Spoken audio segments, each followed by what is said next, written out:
In theory, a turbo is simply a hot air pump that forces more air into the engine. With more air, the engine can generate power more efficiently, improving performance, reducing fuel consumption and cutting emissions.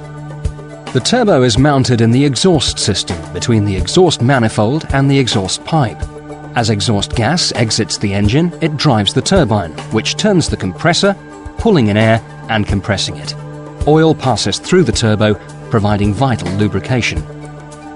In practice, the turbo is a highly efficient, complex piece of engineering built to tolerances of thousandths of a millimetre. It comprises a turbine and compressor connected by a shaft supported on a bearing system. The turbo is driven by the waste energy from the exhaust gas. The exhaust gas enters via the turbine housing, turns the turbine and leaves through the exhaust outlet. Exhaust gas temperatures can reach 950 degrees C, which means that special high-temperature materials are needed for the turbine wheel and housing. The speed and load of the engine determines how fast the turbine wheel spins. With the engine at idle, the turbine spins at minimal speed. As more gas passes through the turbine housing, the turbine rotates faster. At full speed, the turbine wheel can rotate at up to 240,000 RPM.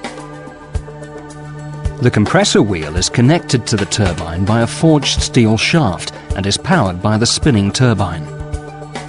Air is drawn into the compressor housing by the compressor wheel and is compressed as the blades spin at high velocity. The shape of the housing converts the high-velocity, low-pressure airstream into a low-velocity, high-pressure airstream at the outlet. Air enters the compressor at ambient temperature, but leaves it at up to 200 degrees C. As air temperature increases, its density decreases, which reduces power. So it's usually passed through a charge air cooler or intercooler, which uses air or water to cool the hot, high-pressure air. The forged shaft linking the turbine and compressor runs in a bearing housing, lubricated by oil from the engine. The oil is fed under pressure into the bearing housing to the journal bearings and thrust system.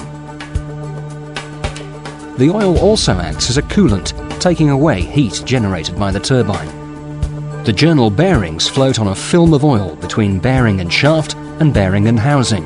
The clearances for these oil films are critical. At both ends of the bearing housing are unique oil seals. Totally unlike normal engine oil seals, they're specially designed to cope with the turbo's extreme temperatures and pressures and help ensure that oil does not leak into either compressor or turbine housings. A small turbine will give a good response at low engine speeds. However, at higher engine speeds, it can overspeed and overboost the engine. To prevent this happening, some turbos are also fitted with a wastegate to control boost pressure. As soon as the pressure reaches a preset maximum level, a valve opens, allowing the excess exhaust gas to bypass the turbine wheel and go straight out through the exhaust. In a wastegated turbo, the turbine wheel can safely be smaller, giving better engine response and yet still maintaining maximum power output. Turbos with or without a wastegate can be successfully stripped and remanufactured, as long as the manufacturer's exacting specifications are followed and genuine new replacement parts are used. All remanufactured turbos supplied by us use genuine new replacement parts and R2OE standards.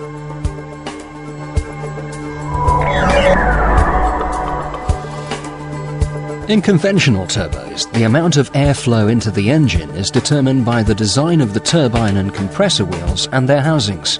This design is inevitably a compromise between its performance at low and high engine speeds. An even more effective method of adapting turbo characteristics to improve engine performance at all engine speeds is the variable turbine turbo.